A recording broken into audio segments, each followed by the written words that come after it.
I want to revise verse 62 and 63 to show us a practical, a pragmatic approach to seeing where you're at in terms of some struggles that you may be undergoing, or whenever a struggle does come, to catch yourself and they able to pull back and see what needs correction. So this is what 62 and 63 wants to show. So 62 and 63, and it starts by saying the first aspect that happens before this whole kind of desire sets in, attachment sets in, is your eyes are open, okay? And they contact a sense object, okay? A sense object. So the eye contacts sense object. Now, this contact is fine because you can't help that. That's just what happens when your sense organs are open. However, what happens then is we said attachment. Now the question is, why does this become, and what does it mean to say when something in your life has now become an attachment? Because not everything becomes an attachment. And what is attachment? Attachment is when you keep seeing this over and over again. That means you develop a repetitive cycle, okay? You see it again and again and again. So if you and I are walking in a shop or a street, and we see through the glass our favorite toys, right? And you see it once, and you want to say, hey, Andre, stop. Let me just look at my toy. And I say, no, come, we're in a hurry, okay? So now I didn't give you a chance for that object to become an impression in your mind because it wasn't there long enough. But if I said, and if I went along with you and you looked at that and you ruminated on it over and over again for a minute, then that 1 minute is going to create an impression. Okay. And what is an impression going to do? An impression is going to create a fantasy, or it's going to superimpose what will my life be like with this object. Thereby, you start to now create a world, okay? We'll create like a little bubble, and that bubble is the world, okay, that we create. And now in that world, we put a person, and we're being on a roller coaster, and we'll put a sunset and the beach, and there are trees there, and there's an umbrella with a little drink inside, and you're sitting down with a bikini, or, you know, whatever you're doing there. And, you know, God is shining from the top. You're relating to Ishvara inside your bubble, totally ignoring everything else around you, because even the glass that you're looking at, by the way, is Ishvara. And so is the air that you're breathing too. But now Ishvara is only inside my little bubble. So now it's become a very pleasing image for you because you have sculpted it in a way that makes sense to you. So naturally, you will now start to have what's called a desire. But then we also said that not all desires lead into what follows next is an emotion. You specifically said anger. Now, why is it that some desires lead into anger or high emotion and others don't? The reason is because there are two conditions for a desire to become anger. Two conditions. So condition one is that you become obsessed over that object. Obsessed. Now, what does obsessed mean? Obsessed means that you start to reason that your life cannot be without this object. That means now my well-being becomes connected to this object. My sense of purpose and a life that is worthy of being lived becomes connected. It's included in that big picture of yours. So now you become obsessed. Now, the second is that obsession, this is the condition two for it to become anger. That obsession has to be blocked from your reception. That means someone has to block that being yours, or that very object blocks itself from being yours. So blocked. Okay. Now, even if you get it, suppose you get this, even then what's going to happen? It's the same process. There's still, right, potential anger, because that object is going to bring benefits with itself. Benefit one, benefit two, benefit three. And are you going to receive all of those benefits all the time from that object? Is that object always going to kind of talk to you in a way that you want to and give you what you want and treat you like the greatest queen that's ever lived? There's no such thing. Or treat you like the king? No, that's not going to happen. So benefit one is going to be blocked. The moment it's blocked, because I'm so obsessed, because my well-being is connected not only to the object, but it's connected to what the object can bring. So now it's connected to benefit one. Now, benefit one is not always going to bring you that benefit. Thereby, again, it leads into high emotion called anger or frustration or disappointment. Okay.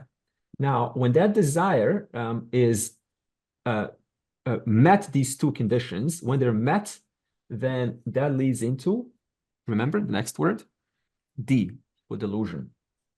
Delusion. Okay. So what does delusion mean? Now it's no longer about the object, but everything else that this object carries with it, the economy, your self-worth, how you are maybe unlucky and it's your karma, you're not meant to have happiness in your life, and jealousy starts to come up. And so we start to reason out why our life is what it is right now based on this emotion alone. So this anger has caused you delusion, okay? So when delusion comes, what happens? You're no longer keeping with what is. Now it is your own private narrative and no longer what is. So what is crossed out. In fact, what is according to my own thoughts. So I say things like, he is not the right man for me, or she is not, she's just jealous, or she doesn't know proper traditional values, or he is, cannot stick to his word, or she doesn't know how to respect me, or he. So it becomes he, she, instead of I. So you start to look at other things out there, you start to make comments about things or faults, called fault finding. Fault finding. Okay. All the while, the I is the one that's doing all the faults, but the I remains safe. Now, delusion, we said, leads to eventually loss of memory. Because when you're thinking all of these fault findings and finding stories that are not keeping with what is, what's going to happen? You're not thinking of the Bhagavad Gita, not thinking of the right values, of nonviolent communication, of expressing your empathy or showing patience and kindness and getting to the bottom of things, and using Socratic questioning methods. For example, what do you mean by that?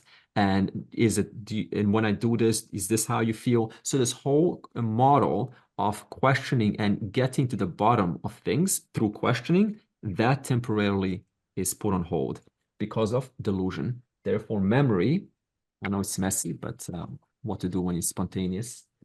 So memory is temporarily suppressed. And what's suppressed? Models of the world, models. That means you're no longer seeing them as Ishvara. You're seeing them as something that is an obstruction to your happiness. And that obstruction has to be dealt with in my way, according to the narratives that you have created in the delusion stage. So whatever solutions I do now, they're according to all of those he, she, all of that is now going to become your decision maker. So memory, loss of memory leads to loss of wise decisions. I can no longer make wise decisions. Okay. Now, when you can no longer make wise decisions, then we say the wrong thing, we do the wrong thing, we cancel our contract, we say no, we prematurely, or we say yes prematurely, or anything that later on you end up perhaps regretting. Regret. Okay. So this was the process. Before I move on, Vig has a question. Yes, Andre, as while you were explaining the earlier bit of the model with attachment and desire, I couldn't help but think about the concept of yoga and shema. Would that come into play in those spheres? Yeah, so Yoga-kshema is just another word. Yoga-kshema. So yoga is what acquisition and which one's acquisition? I think it's kshema. Yoga, Yoga, so acquire, and kshema is retain. acquire and retain. Yeah, I think this perhaps it's probably got a different place. I mean, you can put it somewhere here. You know, you're trying to acquire, you're trying to retain a certain narrative, right? That's called stubbornness, or trying to acquire things that are not really in your league, right? Sometimes we want to acquire things that are not for us anyway. We're just being told you need to have this to be happy. So in that sense, yoga can become a right. It's a pursuit of something that may not be healthy for you, or retaining something that is also not healthy for you necessarily. But it doesn't necessarily have to be that's negative. It can be positive. You can acquire something that is, acquire proper virtues to cancel out the delusion, or you can also retain those proper virtues through repetition or practice in your life. So it's up to you where you want to put these two words. Thank you. So this is the process of getting lost somewhere along the way. Are you in a situation right now where there are some opinions or narratives going on about some situation that has happened or some person, and you don't have the full evidence of that? You don't have the quite full, you can't really prove it or disprove it. Can anyone relate to this? Where you're making some opinion about something or someone, but if you really kind of think about it, you say to yourself, can I really prove every one of my narratives? And the answer is no. Like, suppose we shake our heads. Where would that be in this messy chart? Delusion? Why would it be a delusion? Because we're making up narratives without the complete picture. We're just making assumptions, conjectures, not having the full, not being appreciative of the other person's, where they're coming from. And that conflict, I guess, or that unreconciled information creates the delusion of what if, could have been, coulda, shoulda, woulda. Yeah. Okay. Very good. Okay. Good. So it's in delusion because you're creating assumptions which are not necessarily verified. You're creating certain storylines that may make you feel good, but it is not fair for the other person. Or maybe you're creating some stories that if you were to put them on a megaphone, would that be something that you would gladly announce to the world? Your narratives. Suppose anyone can hear you now, and you're given this invisible megaphone. Will we cheer you and give you a hand, or going, okay, this person's got some work to do. So this is it. So, okay, now suppose you're in that stage and you're saying something about him or her. It's usually a person. And how would you go? What would you do about that? What would be your solution would you go forward? Would you go backwards? And what would you do to come out of this cycle? Because Krishna is warning you. He's saying that if you continue delusion, you're going to keep on forgetting what you have learned. That's the danger. In other words, all of your precious time that you spend, all those hours listening to so many teachers, you're risking forgetting that the longer we stay in delusion. So what would you do about that? How would you make some corrections? We had two hands that disappeared. Hari Om. Yeah. So I think for me, whenever if I'm having a problem, it comes to attachment. So if I give up my attachment, then everything disappears. Okay, good, Radhika. So if I give up my attachment, then I don't risk going into delusion and memory loss. Okay. So the attachment we talked about all the way here.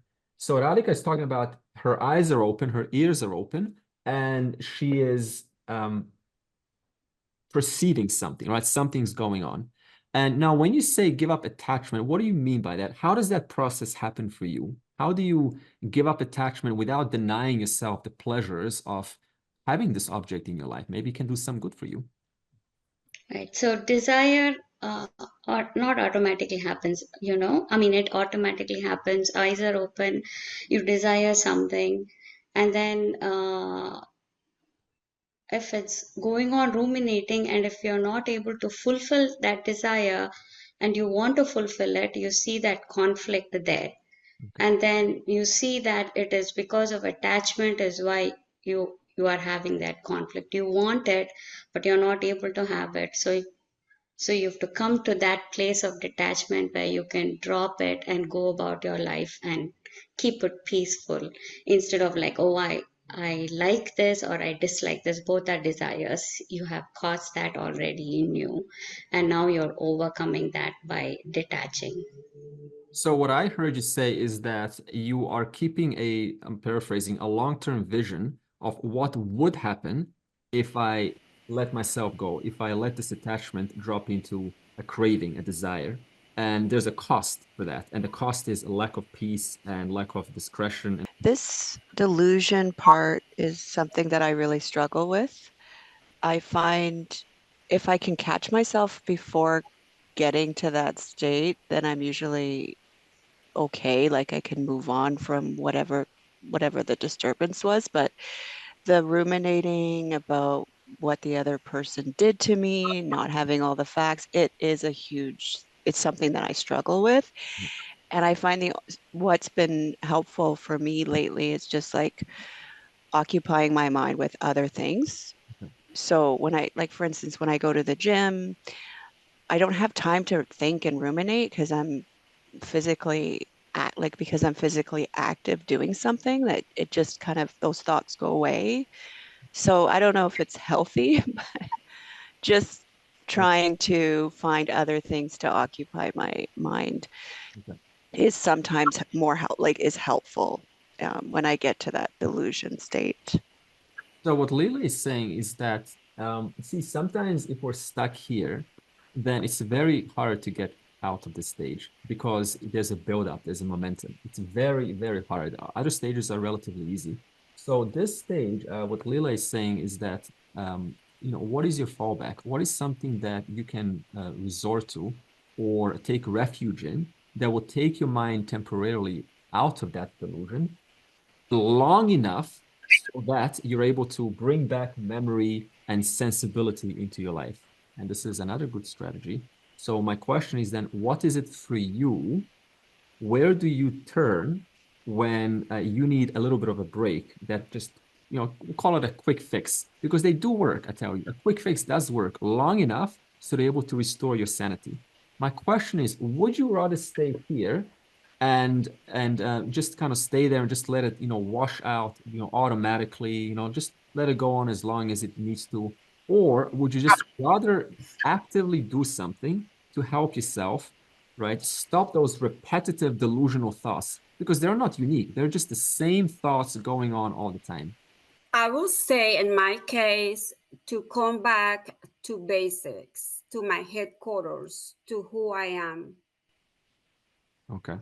To remember who I am. I am that presence, that witness. So everything else is secondary. So that's the only reality.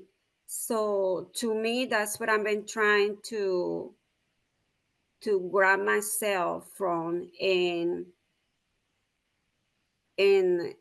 that's my strength. It's beautiful. Beautiful. So Sandra is saying here is she's like an eagle. And an eagle, what's the speciality of an eagle?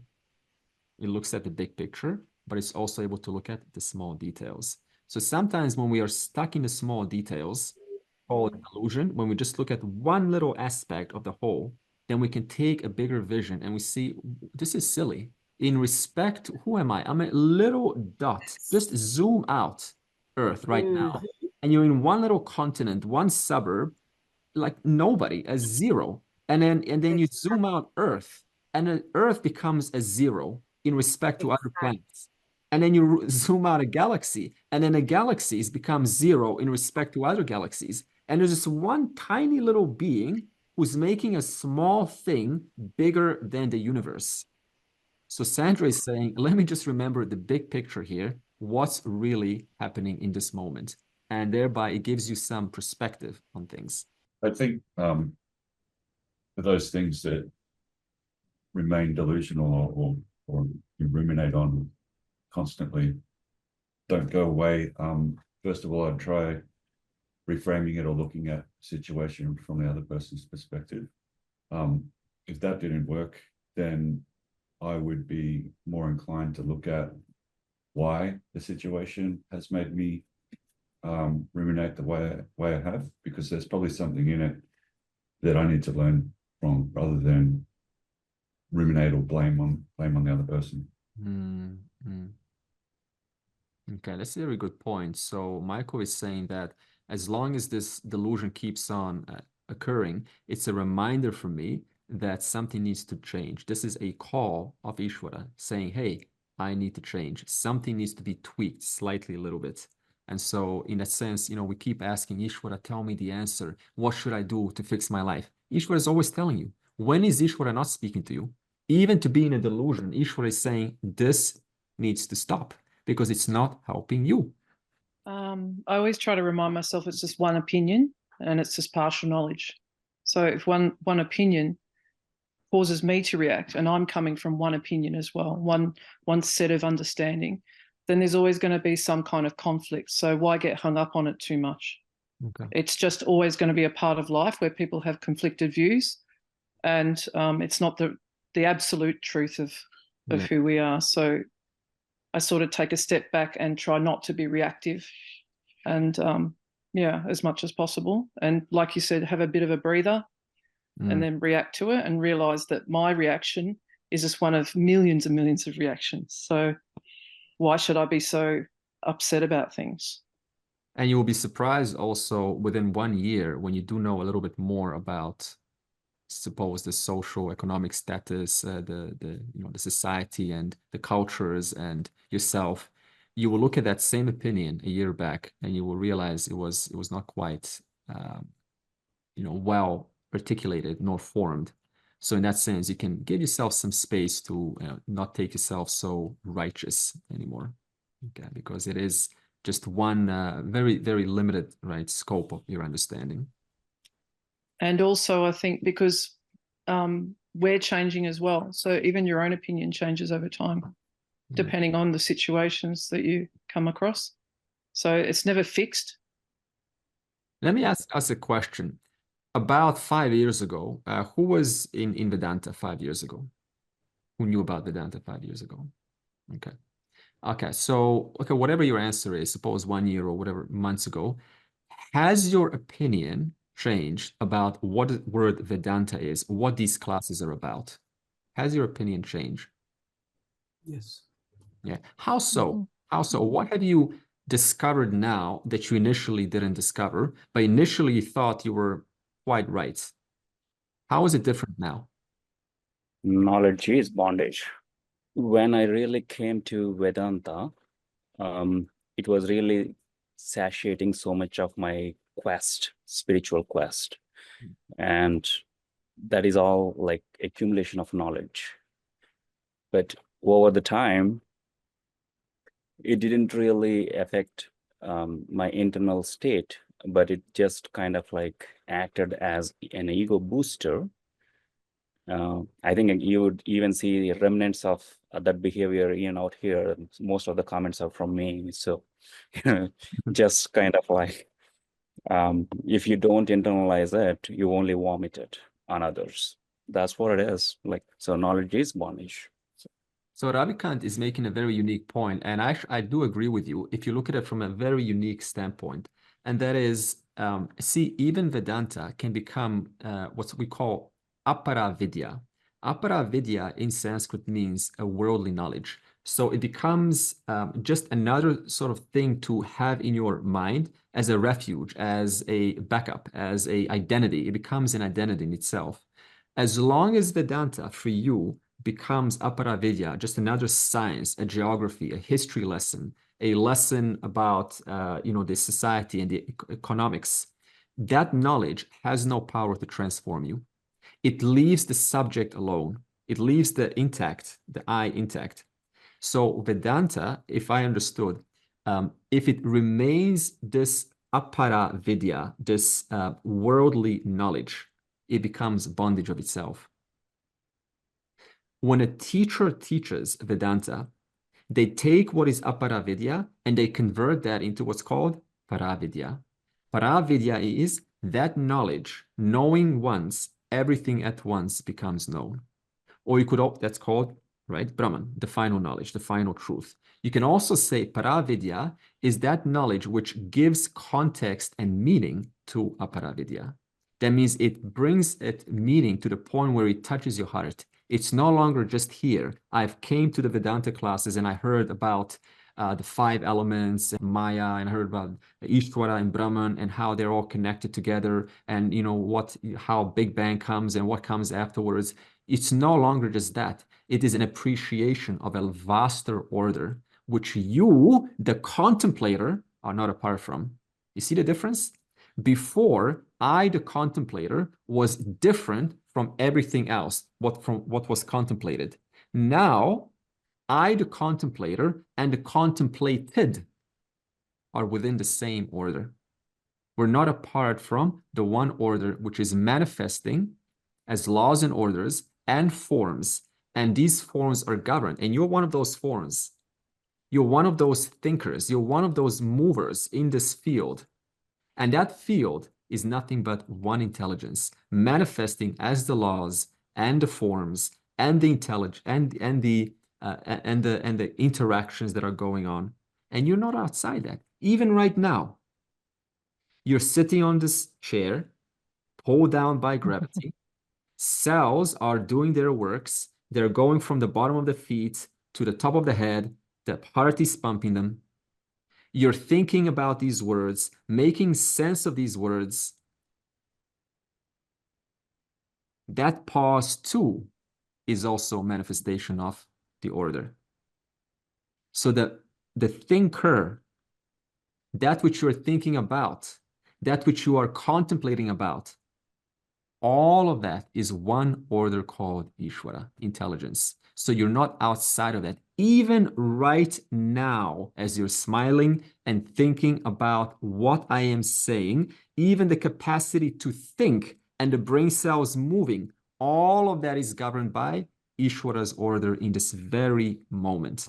And you don't have to do anything behind it because it is governed by these laws that have worked for millennia and will continue to do so after you and I are giving space for a new generation to come here. And they too will be an observer, looking at the observed, governed by the same laws, same orders, thinking about what is the nature of this world. And the nature is always going to be one and the same Ishvara, one intelligence from which you are totally dependent upon.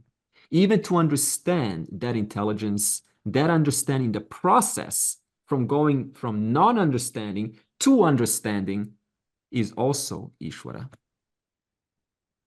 All movements that are happening and going on right now without your intervention, shaking the head, moving on, waiting, pausing, every word I say is also a play of Ishvara, an intelligence manifesting as this moment. So my question is, what about things outside of ourself, like the I Ching or the Tarot, things like that? Is that Ishvara too? Everything outside you, the one that asked that question, everything inside you, the one that's asking, all of that is a manifestation of one intelligence as different as an object and a subject. The only difference is that the subject has the capacity to look at an object and inquire about the object. The object cannot do that. But both the object, the inert object like the rock or the roof looking at now, and the very thinker about the roof, the very seer of the roof, the very hearer of Ellie's words, both of them are just within Ishvara's order, manifestations of this intelligence. So it is intelligence participating with intelligence. just wearing different masks. Wearing the Ellie mask, wearing Carol mask, wearing Andre mask, wearing the roof mask, wearing the sky mask. So now, if the whole thing is Ishvara's order, what does that mean? Everything becomes sacred. You are in Ishvara's temple. Not only are you in Ishvara's temple, but you are the temple itself. No longer do I have to go to a temple and see Ishvara there. Where is Ishvara not? Show me. Where is Ishvara not? You are in Ishvara's temple right now.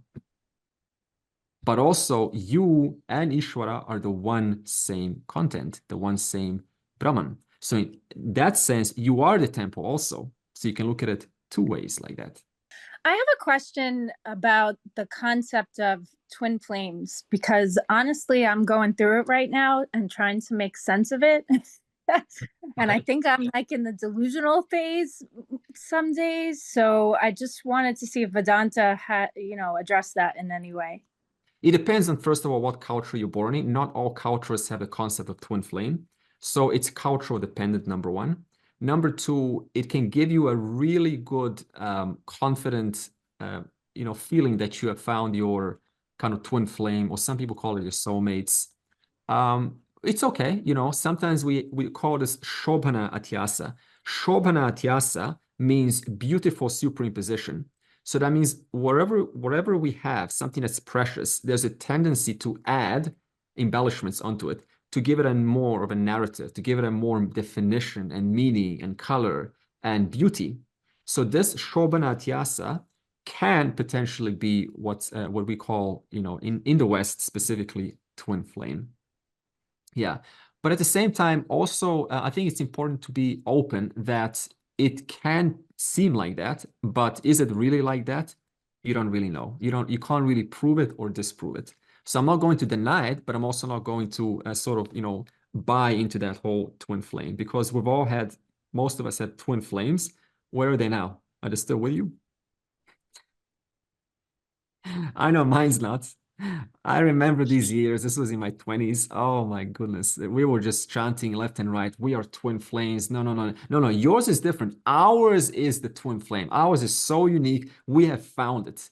But everyone else was different. And then you realize many years later, you were not any different from everyone else. You were just creating a nice a story about it.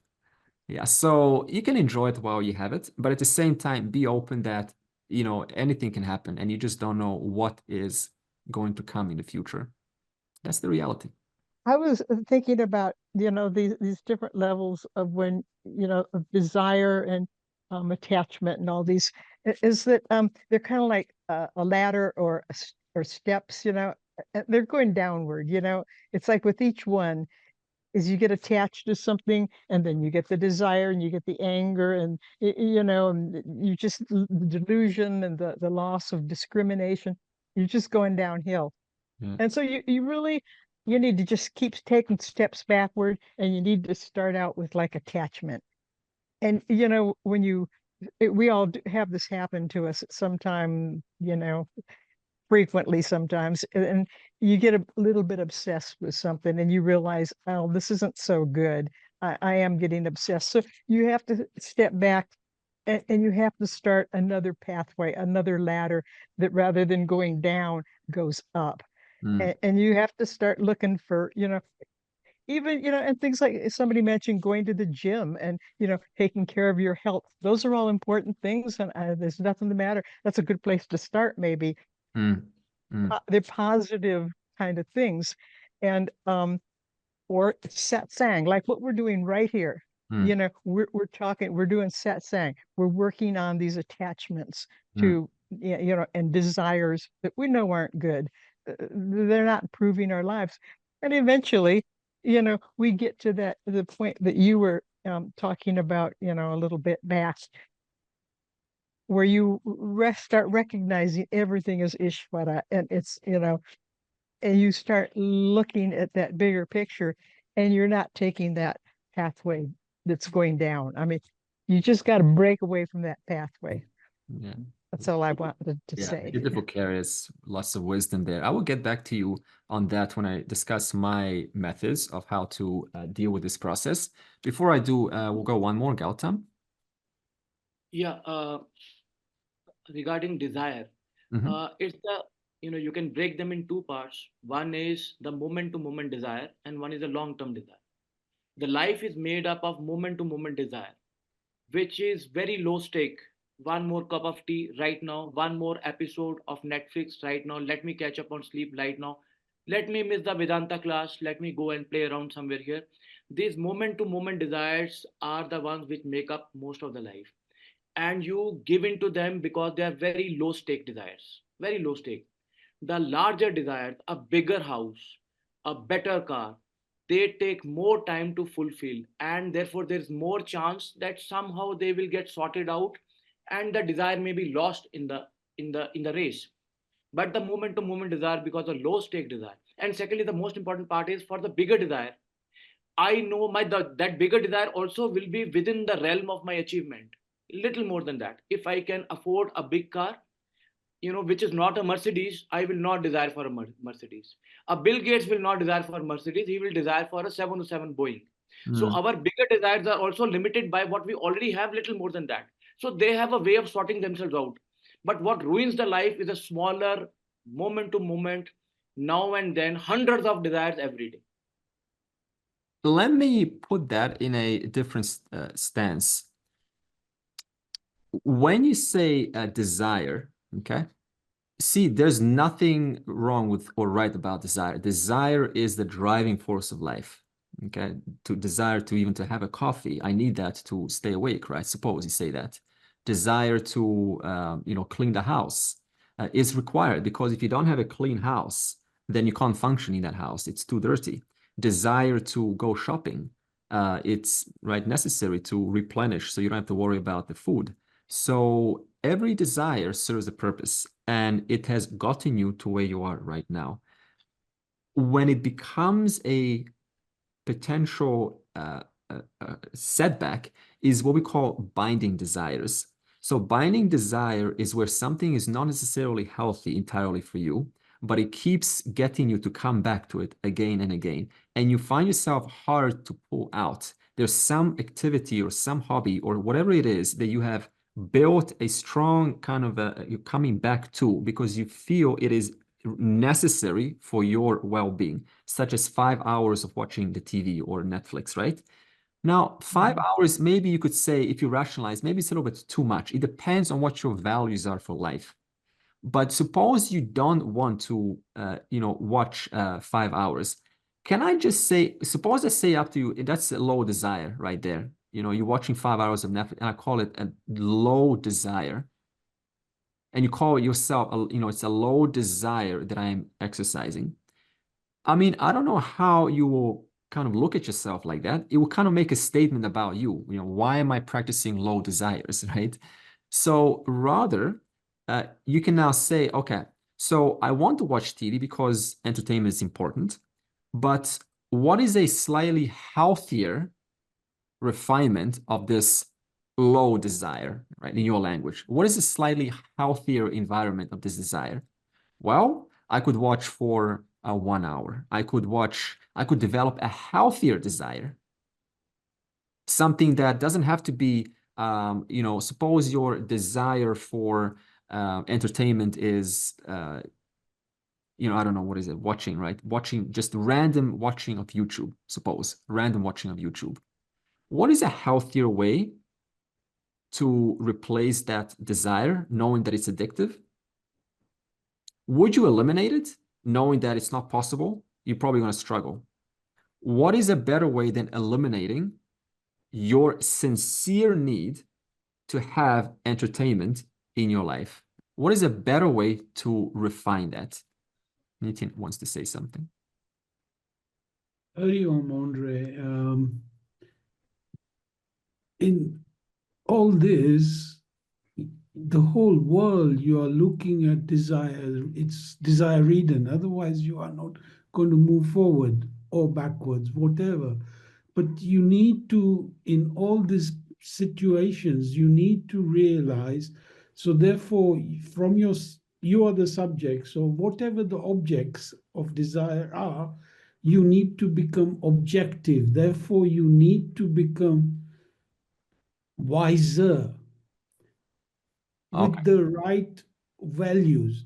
So if the value is not connected with that desire, then you need to step back. And in all these situations, you are always going to your higher desire. Because desire, what is the purpose? The purpose is to realize the self. I thought so.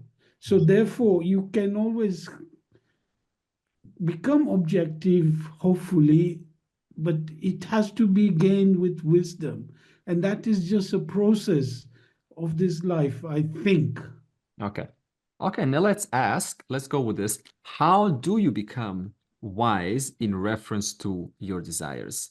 And I want to share 3 methods that we've all shared so far. I'll share these 3 methods. The first is to ask yourself, in reference to this desire or this object that it is, what it is, whatever it is, why do I need it? Be clear. Why do you need it?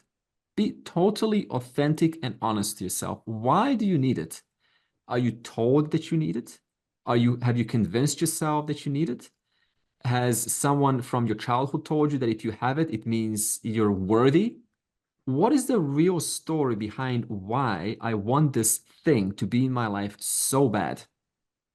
You need to be completely honest with yourself, because sometimes, most of the times, we don't even know.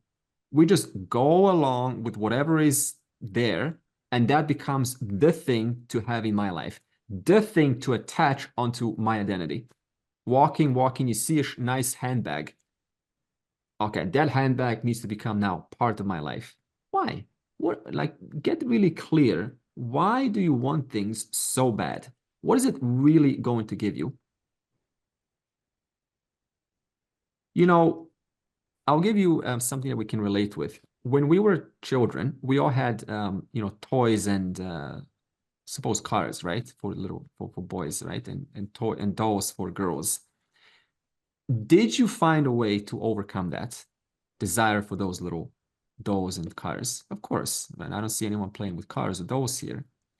So if you have the capacity to overcome, and now when I say overcome, what do I mean by overcome? Did you burn your toys? Did you burn your dolls? No, you grew out of it. But when I say grow out of it, what does it mean to grow out of things while you can still be in the presence of them? I can throw you a bunch of dolls and cars right now on the floor. Would you be moved or shaken or disturbed by that? I think it's just you outgrow it, meaning you don't see it with the same value that you once see it with. So you hold value for something, then it's more binding. But as you get older and you see that it's not really as valuable as what you thought it was at one stage, then it doesn't hold you anymore. Yeah. It's just, you're not hating it, you're not loving it, you just don't see it to be as valuable. And isn't it more freeing for you when you can be surrounded by these very objects and you just don't have that pull like we used to towards those cars and dolls? Isn't that freeing for you? Now, Yes, Andre. if you can do it towards toys, you can do it towards anything. We just don't grow out of adult toys. That's our thing. Adult toys become the accomplishments and the certificates and the whatever we're being told. We just don't grow out of it because nobody because the society reinforces it, but it's possible. That's the first thing I want to say. Now, Andre, yes. the moment you satisfy one desire, it will become like a toy or a doll. You don't require it anymore because you have satisfied it. But at the same time, it will lead to the growing and the deepening of the vasana, on which a next desire will be moved. And then, if you don't suppress it, if you don't go towards vairagya, you will not be having the situation that I have grown out of the dolls or the toys, because you are looking for better dolls and better toys. The toys of the car have become an actual car. The doll has become a wife. So you are actually adding on to it. The only way out, I feel, is suppress it, negate it by Nitya, Anitya, Vivek, and then going towards Vairagya. So that I don't require TV at all. I won't watch it, leave alone one more episode of Netflix. There will be a time in life where I will not even look at that. Okay. So what Gautam is saying is more of Dhammaha. But Gautam is also Shamaha. Dhammaha is literally removing yourself physically from the environment. Okay, so you're exposing yourself less to the situation, to the bicycle, because you said bicycle, or whatever it is, the Netflix and so on. But there is also Shamaha. Shamaha is a different approach. You're not physically removing yourself. You don't need to physically remove yourself, but you are applying the use of your discrimination, your mind.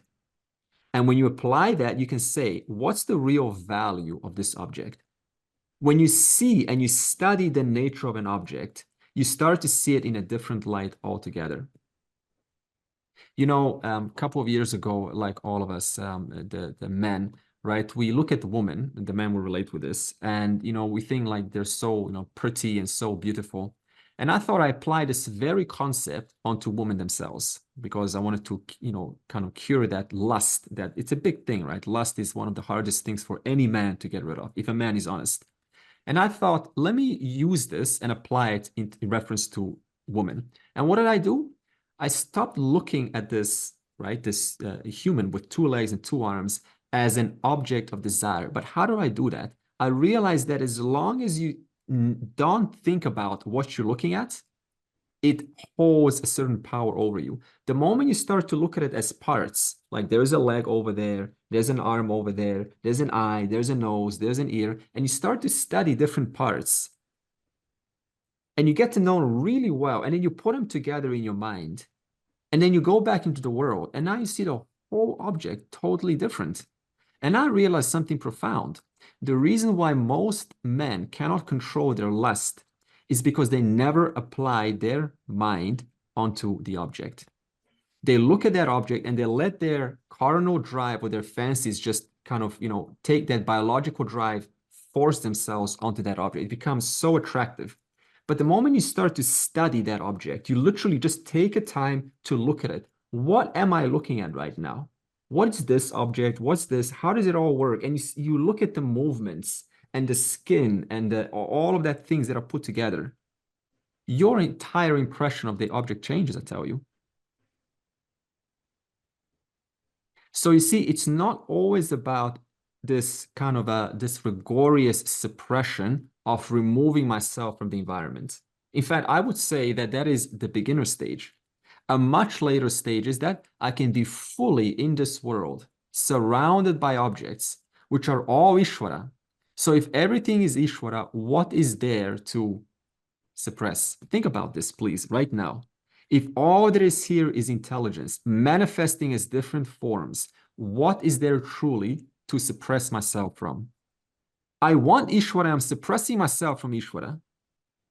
In other words, I don't have a good relationship with Ishvara. And that relationship has to change through your own reframing of what is it that you're looking at, because the society has indoctrinated so many ideas about objects. And that's why those objects, for one reason or the other, can hold so much power over you.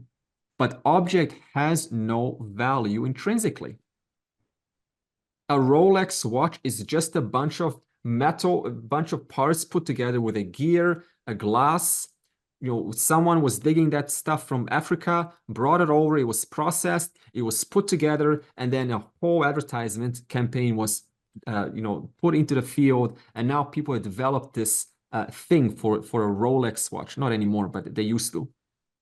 It's just parts made up, parts within parts within parts. If I see it like that, your perception can change overnight. Dwelling about this, when one dwells on objects. And I wonder if it also can extend to relationships, like relationships to loved ones, for example, my wife and daughter, how I see them every day. They're in my sense perceptions, there's attachment, there's obviously a relationship there. And, there can be this thing about how I perceive from the attachment, my desires, how I perceive the relationship I have with them and they have with me. And, I wanted to go in a certain way, but things may not go in that way. And then there's the anger and then the delusion that comes with that.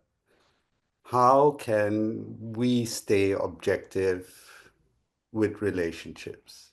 Okay. It's a different thing when we are considering, perfume or food or whatever. We can be a little bit more brutal in how we, analyze what it is that we're attached to and, try and come out of that. What happens when we're dealing with human relationships or, with another verse convey this? Yeah. So again, this is the biggest and the most challenging for all of us, no doubt. So it's not like you're in a very unique place, Vig. It is common for all of us. Would someone like to contribute to Vig's question? How do we apply this knowledge, this model, and retain relative amount of objectivity? Not total, you're not going to have total objectivity, Vig, but relative amount of objectivity, doing what is to be done, doing your part, setting certain boundaries, keeping those boundaries, right, strong, upholding a certain leadership in your relationship as a man, right? What someone would like to contribute? Can I just say, I was going to react to when you were saying about seeing forms and bodies and the distinguishment between female and male. For me, because I see so many naked bodies every day, I no longer see the body. I see just the person who's speaking to me. It's strange. Yeah. Also with relationships, now I'm just referring to Vig. I mean, obviously these people are vulnerable and I've got relationships with them. They're more frustrated than others, depending on their physicality and their disability. But I see the vulnerability in each person. That's the main thing I see. So even if they're aggressive towards me, I see their frustration and their vulnerability with their body. Their body's either not doing what it what they want it to do. Right. So the main thing I see when I'm seeing all these bodies and these is the person's struggle and their vulnerability in that moment. And that's how I come back to not reacting and just trying to understand with that empathy rather than adding my own, interpretation on it. This reminds me of what my teacher said. You see the helplessness of the other person. So another thing that goes on in a relationship or in your life is this part of delusion, where anger and delusion, they're very closely linked together. And one thing that really touched me in reference to relationship is how do I relinquish myself or free myself and get some space, because relationships can be very intertwined and you tend to lose your objectivity because you're so kind of emotionally tied in together. And one thing that helped me was to recognize the helplessness of the other person, is that they are trying the best that they can, but they're also a product of so much kind of sculptures and conditionings that they've went through, and you too are in that same boat. So if you see them not as this, adversary, like this person to sometimes to fight, right, or to combat, but rather to see them as what is my intention in this relationship? What is my intention at this moment for them? Is it to create the best possible place that I can? From where am I coming from? What is my intention behind this action or this word or this discussion or this argument? As long as your intentions are pure and they are to restore that harmony and that order in the relationship, that makes you come from a certain level of composure. The moment you lose that sight of why am I saying this right now? Is it just to win that argument? Is it just to prove myself? The moment you come from conditioned responses, you start to lose your composure and your whole decision maker starts to get a little bit, corrupt too. So my question for you is that what is your fallback in times of like this? In times of like this, when you are deeply connected, what is your fallback that gives you enough clarity and discernment to be able to retain not only your memory, but also a certain platform that is healthy for both sides. What is your fallback? Arsha wants to say. We can only control our actions, not the others. Okay. See, that's one good example is that, so again, what is your principle by which lets you have a certain amount of maturity and composure in times where you are, in this cycle with an anger or delusion, or see, it's not like we stay in delusion. We just go back and forth. Sometimes we forget memory, and then we come back to attachment, and then we go back into obsession, and then we realize that my obsession is being blocked. And then because it's being blocked, I get into an anger mode. And then we get into angry mode. Then we talk to the person. And then when we talk, we resolve situations. So you need to have that certain platform by which those principles hold your head up high. I've been experimenting with the concept of I'm dealing with Ishvara. So my wife is a little Ishvara, my daughter is a little Ishvara, and I say, okay, whatever conflict, I better step back, and whatever I do, whether it's against what I want to do, is never mind, I'll do it because I'm doing it for Ishvara. It's very difficult, and sometimes I find it's a great circuit breaker as well. Good. So this is an important question. What is it for you, every one of us that's listening right now, that allows you to retain that love in a connection without, right? You can have a disagreement. Sure, disagreements happen. But what is it for you that retains that connection and that love in that particular dynamic? You have to know that. That principle is yours. That's why it's a hard question to answer categorically. It is rather a question that you need to discover for yourself. What is your strategy? Such as Vic, he just said that I can start to recognize that this is indeed just Ishvara providing me a certain lesson about myself. Maybe she's a reflection, like a mirror, showing me what needs to change in myself. Or maybe she's just showing that I have lost my center, because I know in relationships, a lot of men, they start out like this, leader, and the woman is like that. And then what happens slowly is they call this the modern age, right, of feminism, right, the equality, where they call this, okay, we're equals. But the moment the woman comes here, what happens in your experience? Those who have been in relationships, many of them, what happens? Like that. The woman starts to take over. What happened to the man now? Now he starts to lose his center. He starts to lose respect. And then he wonders, what happened to that initial respect that I got from my woman? Where is it all gone? You need to look at your own life. You lost your center. You turned what we call, you made small compromises to please your woman. Every single time you pleased her, you let go of your own mission and your own boundaries, to the point where every time you did that, you lost respect. And then this happened eventually. So the man also has to step up and recognize that, what is my priority? Is it my woman or is it my mission? It is my mission. It is those boundaries. What do I stand for? The moment it becomes the woman, you start to lose not only respect in her eyes, you also start to lose your identity. And I have seen this happen time and time after again. There's a psychologist called Taraban on YouTube that I study, and 99% of the relationships that go to him, who's in control? The woman's in control. And then are the couples happy? No, they're not happy. What happened? Then it started off like this. As I said, the man was a leader, creating a certain frame for the woman to enter. And the woman likes that when she enters a certain frame that the man creates. And then there was sort of okay, I'll give you this frame to enter. And then the moment I've got you, now I can start to relinquish my roles. And then eventually this happens. And the moment you're equal, then the woman starts to take over. When she takes over, you lose your respect. This is something else to consider. This happens time after time after time again. And this is why we have what's called the men going their own way movement. Okay, one of the reasons where they say, I cannot date a woman. They're all kind of like this.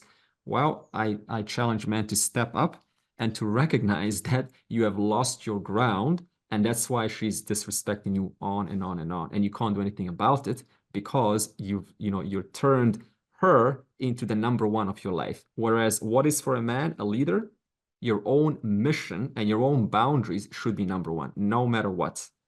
So see, so there's so many ways to look at this.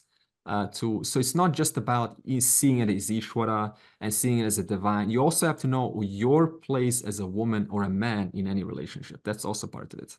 Suppose this doesn't work for you and self-reflection has failed. Then what is your backup plan? What is your fallback? Another fallback could be to use your memory and say, what happened last time I succumbed to letting go of my boundaries, of these small little concessions, letting you kind of win the argument, win the battle, and I'll just relinquish my power on and on and on. What happened last time? How did it turn out? When I gave you everything that you wanted, did it turn out good? Most likely not. So you use your memory and you say, if it didn't turn out good, what is the chance of it turning out good this time? What is the last time I succumbed to this desire, to this object? How did it turn out? What did I think about myself? It's most likely what I will think about myself again. Do I really want that? That is up to you to decide. Now, suppose memory fails. What is your backup then? Then you can say, okay, I'm an adult right now. This is called self-affirmation. I'm an adult and I have the full capacity to tweak and change this as it should be. I'm no longer a child who has to succumb to these poles of lefts and rights. I'm no longer moved by the wind so easily. I have absolute control and free will to change my thinking in this moment. So first of all, what's your first step? First step is to say self-reflection. What is the real value? Do I really need this? Thoughtfulness. Second, suppose that fails and you still get pulled towards this whole cycle. Then you say, last time I succumbed, how did it turn out for me? Get really clear on that. Last process. Suppose that also fails. Suppose you cannot, because your memory is already gone, right? Suppose it's already gone. So there's no question of memory now, is there? And there's no question of step one of buddhi, because buddhi is also now corrupted because there's no memory. See, the buddhi needs the memory to think. So first two options are out. What's your last chance? Self-affirmation. Right now, I have every tool to get back to my place, to re-engage with who I am, to reconnect with my identity, with my larger purpose of life. I can do it and I will do it because I'm an adult. Therefore, you use these tools to help you to uplift yourself from the far left into the middle ground, or for the far right, whichever way we wrote this. Arkiri? I'd just like to add, or just for me in where I'm at, that if this hasn't been covered already, that also a strategy I use is to get help. Sometimes having someone external reflect stuff to me can help me dissolve that stuff for myself is one thing. And another thing that I think that you've mentioned is relying on coming back to my center, I think is the words you used, and in any actions to do my best to be okay with that without taking responsibility. I think that's been a habit of mine, or one of the things that is called delusion is taking a personal, as in human identity, responsibility for how others may or may not respond or react, and which ties into, I think, what you said about intention. So a combination of those things I've been exploring lately, and with less shame around to drive that delusion. I think that I can make clearer decisions that align with integrity, and that cycle, so to speak, helps fortify my practice in Advaita Vedanta. Yeah. Okay. And also, this is an important point, not just doing, see a big difference between doing your best and doing things perfectly. You know what the difference is? Doing your best and doing things perfectly. The latter, not possible, doing things perfectly, because the perfect now is not the perfect now. It's already changed. So all you can do is do your best in any one moment, but doing things perfectly, this is a recipe for all, unhappiness maximum level unhappiness, because it's not possible. So even when you fall here, there's no sense of getting to a perfect stage. Let me get to a perfect stage of just objectivity. Is there perfect objectivity? No. Is there perfect discernment? No. Is there perfect mastery of this process? This has to let go of, because there is no perfection when it comes to process. Process always has room for tweaking. Process is a matter of tweaking based on what I'm confronted with right now. But I can do my best. Okay, good point. Okay, now verse 64 and 65 continued this argument, this narrative. So 62 and 63 we have finished, which is this. Now 64 and 65, just a quick revision, is that another way to deal with this process, Krishna said, was through what's called a prasada buddhi. Prasada buddhi means that your intellect is tuned into a larger vision of life. That means, like Sandra said, you come back to what is the big picture here. What am I here for? What is my mission in life? What is my personal duty as a man, a woman, a son, a daughter, a teacher, a student, a worker, an employer, an employee, a CEO? What is my unique position in this life? And you come to see that every position that you're in is actually given to you as an opportunity for growth. When you see it as an opportunity for growth and no longer as an opportunity to beat or to compete, then as Vig was asking, well, how do I deal with my relationships? Then the whole relationship becomes a means for your growth and evolution, rather than a means to solve and keep her mouth shut, or to make him happy for one day. So the whole relationship changes based on your mere attitude of recognizing what I am given in my unique situation is given by the invisible hand of the Lord. No matter how difficult it is, ultimately, it is there to serve you and to help you to look deeper into yourself, your responses, and to fix them right then and there when they occur. Because there's no better time to change or reframe your thinking than when an actual situation happens. That is your golden moment. That's Ishvara saying to you, here, my dear child, here is a moment for you to convert this into something more empowering than just a moment ago, if you choose to.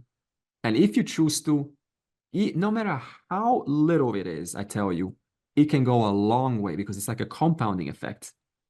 Thereby, this Ishvara, this prasada buddhi, helps you to, number one, recognize that no object here has any exclusivity. No object in this world is exclusive. How can it be exclusive? It is one intelligence manifesting as different forms. Thereby, is there one person here? I know it's a tough question. Is there one person in your life who is completely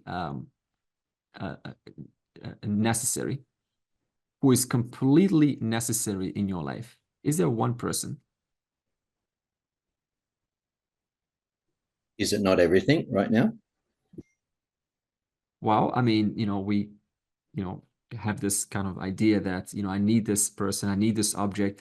But do you really need anyone? End of the day. It's a tough question, because we're so kind of governed by this idea that I need someone. I need my kids, my father, my mother, my wife, my girlfriend, my boyfriend. Ultimately, were you born here with somebody? Did you hold a hand of somebody? Hey, let's go out in this world. Did you? You were born alone. I think You were born alone. How will you die? Hey, come along with me. Come die with me. Come help me. Be with me. So what's more true? If death is the ultimate truth, then what is more true? Is it that ultimately this whole journey is done on my own, or this journey is done with somebody else. Sure, they can help you, but what is more true then? It is your own journey, but I think if you can't do it alone because you have no one reflecting to you what you don't know about yourself. Yeah, okay, good. So what Ellie's looking at is from a different standpoint. I'm not, by the way, saying now you don't need people in your life, you don't need anyone.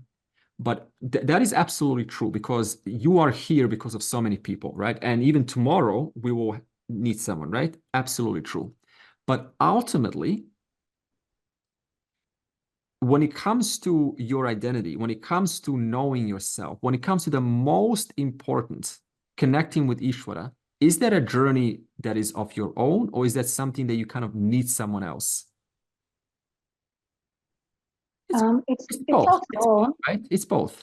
It is of your own, but at the same time, you're born in a body and mind to actually perceive the world outside you, to then reflect within yourself. So basically, you really can't be, I mean, you do not necessarily need someone, but you need to live with people around you. You need to live with certain people around you, or certain aspects of life around you, to recognize yourself. That's true. So I want you to look at both aspects, because we're so used to either one or the other, right? One extreme or the other. One extreme is I don't need anyone. Ultimately it's my own journey. It's my journey alone, and I can make it on my own. The other extreme is I need people. I can't do it without others. You see this? So is it really one or the other, or is it both? You have to know the place for both.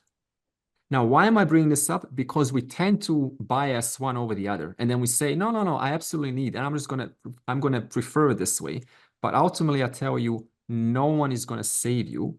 That one moment when you have to let go of your body, then it's a very intimate process between you and yourself. Thereby, you have to know your place. Where is it that I need a person for help? And where is it that I can also do this on my own? That's called balance, a healthy balance. Nitin wants to say. I think you just said it. It's the position you have in equanimity. In other words, you can't do it on your own. You need to have a teacher, or a Shastra book, or an experience which will teach you how to do this. But in all this, you still need to be equanimous. In other words, keep yourself open to both ways. You can't have one or the other. Yeah, exactly. So equanimity both ways. And knowing your place, what is that place? Because if you're just one, then what happens? I put extra pressure on those that I depend upon. And they also have a journey of their own to do. And if it's just the other, right, I can figure this out on my own. The truth is you can't, as Nitin said. You need the help of teachers and the Shastra to help you. So this is where balance is important. Okay. Now, what is the outcome? Verse 65 then closes. It says, there are three outcomes of having this prasada buddhi. And we said it is sarva dukkhanam hanihi. In other words, all sorrows, they reduce. Because you're no longer so clingy onto I need you, right? So you're able to kind of have your own life, your independent identity, and do what is to be done. And you're not so sort of dependent upon this person that you thought you needed for your fullness. And then what? Buddhi paryavatishtate. So this means what kind of a buddhi do you now have? It is called a what's next buddhi. Okay, this has happened. What's next? Okay, this has arisen. Okay, what's next? We call it from what? What? This has happened. What? Into, hey, so what? What's next? This is the buddhi that allows you to be more objective, more discerning, and it goes into solution mode. Okay, this argument has happened. Okay, what's next? What now? What's next? Okay, we have now come together. Great. What's next? Because life only knows one tune. What tune is that? What's next? That's life. What's next? In 2 words. Then a human being comes, no, what? Forget about what's next. I have to deal with this and this and this. But life, what's next? Okay, this has to be done. Great. Enjoy, hug, cheerfulness. What's next? So you don't ever get caught up or ever get stuck with, right, with anything for too long. That's what I mean, both. Okay. Now, the next verse will say, suppose you don't have this what's next buddhi, what's going to happen? And then Krishna is going to say that in verse 66. Nasti buddhir ayuktasya, nacha yuktasya bhavana, nacha bhavayatah shantihi, ashantasya kutah sukham. For the one who is not tranquil, there is no knowledge. For the one who is not tranquil, there is no contemplation also. For the one who is not contemplative, there is no peace. For the one who has no peace, how can there be happiness? So verse 66 is another example or a process, how to keep our minds, right, relatively tranquil and composed. So this will put it all together. This whole conversation, Krishna will put together. So he says, the one who is not tranquil calls ayukta. Okay, let's pause there. What will make you not tranquil? What will make your mind not tranquil? Desire. Desire. What kind of desire? Any kind of desire or binding desire. Okay, what's the difference between this ordinary desire and binding desire? Would someone like to quickly say this? Yeah, I wouldn't have a desire to become the president of USA, but I may have a desire to acquire the same kind of car that my neighbor is having. So now it becomes a binding desire that every time you look through the window, you have to take a peek at their car, right? Whatever they're doing, they peek. So you have to have the car, have to have the car. So now it becomes a kind of an obsession. It takes over you. It takes over your mind. So binding becomes an obsession. What does that do? So that creates a situation of no knowledge. So what creates non-tranquility of the mind? That means a shaky mind. What makes your mind shaky? We said binding desires. What else? And ruminating on the same thoughts all the time. Ruminating, distraction. Agitation. But what will cause agitation, right? So again, you are ruminating on something over and over again. So it's a cycle, rumination, right? I need it for my well-being. I need it for my well-being. I need it for my well-being. It should be in my life. This shouldn't be like that. This ought to happen. This ought not to happen. I don't want this to be in my life. I expect this and I don't expect that. So you have rules that are creating all of this. Okay, there are certain rules that you've established for yourself. And those rules are called binding desires. So what is a binding desire? It is a rigid rule that you're holding. Rigid rules. Okay. Now, when you have rigid rules, there's no knowledge. That's the next part. No knowledge. Why would this happen? So how do you connect this? In other words, non-tranquil mind leads to absence of knowledge. How do you make this connection? Maybe ignorance leads to not tranquil. Ignorance, which is not knowledge. Okay. Okay. Yeah, I would say a distorted vision. So if you've got a distorted view of things, you're not seeing things objectively. Okay. So you haven't got that clean slate to be able to just have equanimity. Okay. And when you don't see things, when you don't see things objectively, then are you sort of in this mode of let me go and learn, let me go and learn about the world and learn about people? No, you are stuck in sort of this emotion, right? This high emotion because you like a fixed view. Yeah, it's a fixed view. So when you got no tranquility, you're just trying to feel better. Isn't that your experience? Do you go and sit down and now look at 1.5 hour video about some life, the secrets of life? No, So the more my mind remains non-tranquil, worried about life, worried about tomorrow, where the finance is going to come from, the society is falling apart, this is happening, that is going on, the country, another next COVID wave, this, my children are now going to marry, who they're going to marry, who they're going to bring home, right? Constantly in this non-tranquil mind, I'm so occupied about what's going on in life that the thought of knowledge or learning doesn't even arise. The only thoughts that arise is just coping, basically making yourself feel good. Let me finish this. So no knowledge, okay? Now, when there's no knowledge, what's next, according to Krishna? No contemplation. How do you make this connection? You have nothing to contemplate on. Yeah, No... good. Contemplate according to what? You see? So contemplation can only be in reference to some education that you've got in your mind. So I don't have the knowledge. How can I make the right thoughtfulness, or how can I see things through and see what is? How can I break things apart and get to the bottom of things? If you can't do that, what's going to happen?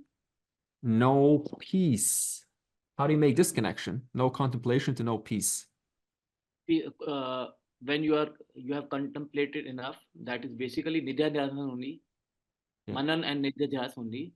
You have find a solution and you are very at peace with that solution and you are happy about it. Good. So what does contemplation do? It allows you to reword situations, restructure, re-see things differently, change perspective. So contemplation changes perspective. What's another name for perspective? Your thoughts. And thoughts give rise to what? Emotions. So if I don't contemplate, how can I have peace? Because I haven't reframed the situation enough to bring me peace about what is to be done. And if there's no peace, there is no happiness. How do you make that connection? What comes first? If there is a hierarchy, does happiness come first, or does happiness arise out of peace? Peace comes first. Happiness arises out of peace. Yeah. So in other words, what's the foundation for happiness? What has to be there before happiness can come? Peace. Peace, exactly. Non-desire. So peace is the foundation for, so I'm going to put a green foundation for happiness. Now, when there's no happiness in your life, then what happens? Now, this is not in the verse, but what happens if there's no happiness? What do you look for? You look for new ways to cope, new ways to get happiness. Are you thinking of Ishvara? Are you bringing Ishvara into your life now? No, that's too much of a stretch, too much of a work. Therefore, no happiness, no Ishvara. And when there's no Ishvara, what happens then? What comes after Ishvara, if there is a hierarchy to this? The final truth, Brahman. Now, because there's no Ishvara in life, Brahman becomes what? A means for escape. That we call going into non-duality to escape my life situations, the most common thing seen. Therefore, Brahman awareness becomes a coping mechanism, just like anything else, just like another object in the world. Brahman becomes that. That's what happens when you take out Ishvara, your life. And how did this all start? Well, my mind was not tranquil, according to the verse. What caused tranquility? What's the root cause? Binding desires, rigid rules. And we will talk about this next week. Purnamadav, Purnamidam, Purnat, Purnamudachyate, Purnasya, Purnamadaya, Eva Purnameva Vashishyate. Om Om Shanti, Shanti, Shanti, Shanti. Shanti.